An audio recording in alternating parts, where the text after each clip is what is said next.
I'm Angelica Stirpe. And I'm Jill English, and we're here at ArtFusion, an event in downtown Toronto celebrating creativity of all sorts. There's so much talent in this room, from painters to dancers to jugglers, magicians, pole dancing, you name it, it is here. So we hit the floor to ask these artists what inspires them and what brought them out to this event tonight. And we hope you enjoy it.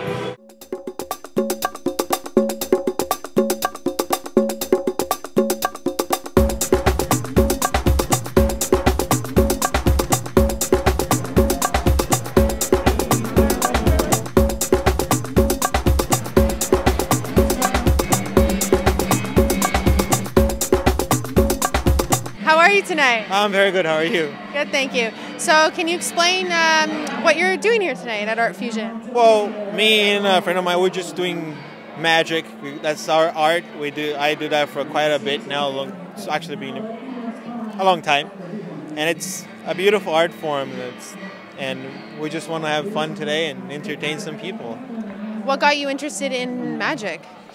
Well, honestly, it was like a couple people that showed me tricks back when I was a little kid, and I always enjoyed the moment when you do something and they're in shock. They're just in that, in a moment of awe. That's great. It's that moment of astonishment is fantastic. So that actually got me doing that. If you could just maybe tell us a little bit about your art and how you do it.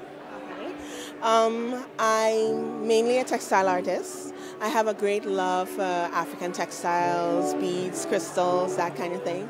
And I've decided to incorporate it on canvas. I really love the medium. I love incorporating canvas as well as textiles and seeing exactly where it would go, and also giving a spin on maybe traditional motifs with African textiles. Why did you choose these pieces to bring today? Because out of my whole collection, they all have a personal a bit of love that I have for them, all of them. The geisha is one that literally haunted me until I had to create her, and she's one of my very first loves. And she was finished so fast as well. It took a lot of work, but it was a lot of love to do this. I aim to show like cultural differences and like diversity in humans, and with that kind of like a spiritual type of aspect to it. So yeah, that's pretty much what I do. Is it drawn from your personal background and culture, or is it from a variety of culture that you get your inspiration from? Yes, it's just mainly my inspiration of spirituality, and I feel like I can use my art to use as a medium to express that pretty much. How long have you been an artist for? About 7 years. My name is Aya, and I'm doing spiritual art. It's mostly like channeling, that I'm getting images and messages, and I'm working with people privately as an art therapist. And actually, this is short stories that their soul recognize themselves. Those pictures bringing protection or money or success or love, the things that people, all of us want to be happy, so that they're very positive. And I'm making it's energetically deep, that it's working. Jordan, can you tell us what you're doing here tonight at ArtFusion and your kind of art you're displaying?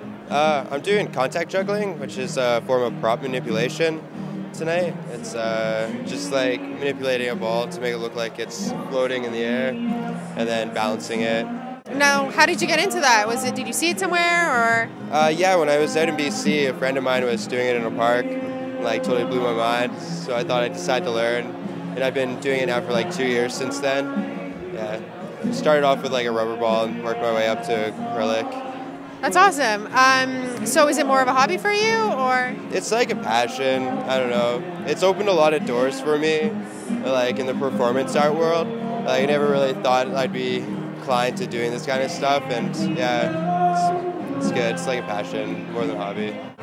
Okay, so we're here with Neithsha, and she's a painter. Can you tell us a little bit about what you do? Yeah. I paint the spirit's vibration. If I'm given a couple of words, or okay, this one here, I was given 2 words, and I was asked to paint a painting for the opening of Mystery School 2. And so from the 2 words that I was given, that came through me. So I go, the vibration of the words go through, and then it just appears. So how do you translate like vibrations or music into physical art? Okay, what I do is I go into my third eye, and then I go out through the dimensions, and then I bring it back as I work. That's the best way that I learn, is through spirit. I don't learn with books in a normal linear way. I learn through vibration. And I'm sure there's so many people like that.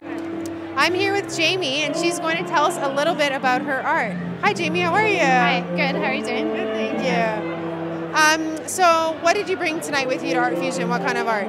So I'm working on a series right now where I go around to different events, and I bring a community canvas, and I get everybody to paint on the canvas, and then I take it home and I make it into the universe. So all the planets, the underlay, is what people painted to say that we're all connected, universal.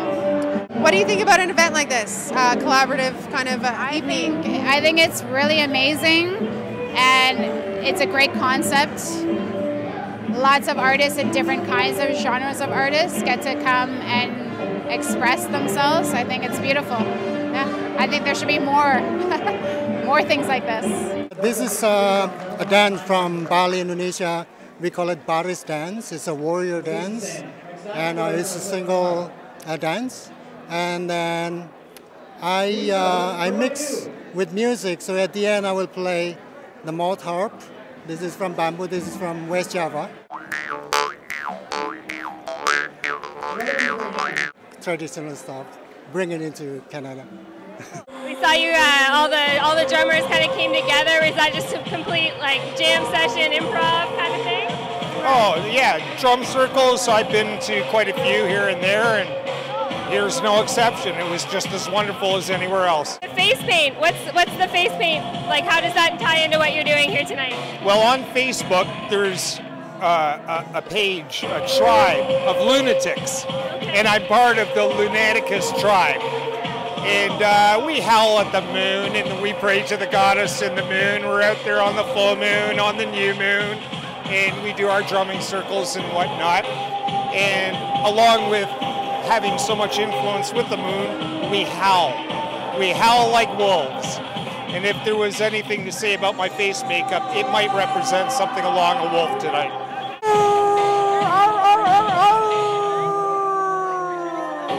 Zubair, can you tell us a bit about your art and your style? Well, I do acrylics on canvas, and mine is mostly surreal and abstract, and I work with social issues that go around. Like I volunteer for young kids in underprivileged areas to go do work out there and as well. So yeah, I just see a lot of bad things happening in the world, and that's what I put on the canvases. How long have you been painting for? I've been painting since I was a child, but I actually started focusing on it like around 11 years ago. So yeah, so approximately. I'm a belly dancer, a tribal fusion dancer, and fusion dancer. I'm a costume designer and creator. I'm also an artist. Did you make this particular costume? I sure did. By hand? Yep, from scratch, yes. That's amazing. And how did you get into this sort of dance? I was actually in South Korea when it inspired me. I did a lot of modern jazz, and I just went as a hobby to dance, and it really worked. My body really enjoyed it, and it worked, so I just kept at it. And it seemed to blend in with the other dances that I did really well. Steve, welcome to ArtFusion. How are you tonight? Pretty good. I got stuck on the gardener for like an hour and a half. Yeah. But you made it, and that's all that matters. I know. Thank goodness, right? Can you tell us what you're doing here tonight at ArtFusion, your kind of art you're displaying? I do a lot of performance art, so I do like contact juggling, fire poi, which is spinning balls of fire, but mainly magic. Yeah, I'm a magician. By trade, birth, all kinds of stuff. Like I'm Roma on my dad's side, so like gypsy. So do you have a favorite art right now that you are focusing on, or? Mainly magic. Would you like to see some? Yes, absolutely. I'd love to see some. Open your hand. I was actually looking at getting a bicycle, and I saw a unicycle, and I just kind of, you know what, I got to do that. So I bought one. I took it home one weekend, and it took me a few days to learn, to get the basics, and you know. How long ago was that? That was about 5 years ago. Actually rode across Nova Scotia in 2008 just for a fun unicycle race. So. Do you have any goals that you have yet to accomplish with the unicycle? I don't know.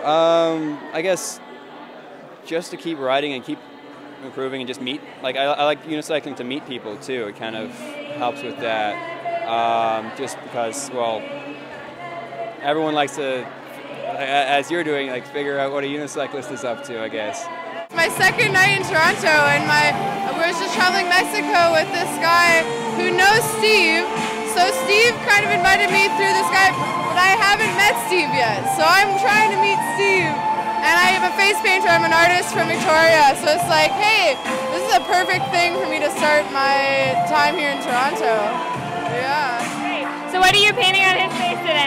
He chose some colors, and I tend to just sort of work around the natural shape of someone's face and try to bring out that kind of shape. Good luck finding Steve. I'll let you get back to your face painting. But yeah. And then you guys next.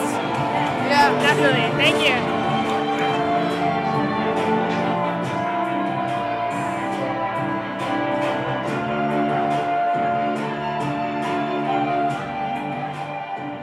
It has been such a fantastic evening here at ArtFusion. It really has. We've really enjoyed speaking to all the artists and seeing them collaborate across different platforms. And we've had some really great interviews, which we hope you guys enjoyed tonight. And we hope you got a little glimpse of how awesome and artistic Toronto really is.